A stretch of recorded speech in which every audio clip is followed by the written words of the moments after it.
যদি দেখেন যে আপনার এই রাহু মকরে গিয়ে অবস্থান করে আছে, হঠাৎ করে কর্ম চলে যাওয়া,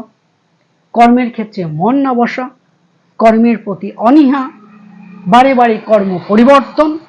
ভালো কাজ দিলেও আপনি সে কাজটা ধরে রাখতে পারছেন না, এই সমস্যাগুলো আপনার লগ্ন সাপেক্ষে, আপনার নক্ষত্র সাপেক্ষে আরো বিচার আছে, আপনার রাশি বা লগ্ন সাপেক্ষে কিন্তু এইগুলো আসার সম্ভাবনা অতি অবশ্যই 100% থাকছে। এবং তার পাশাপাশি যদি দেখেন কুম্ভতে গিয়ে শনি মহারাজ অবস্থান করেছে, বিভিন্ন ক্ষমা করবেন, কুম্ভতে গিয়ে রাহু অবস্থান করছে, সফলতার ক্ষেত্রে বাধা সৃষ্টি করবে।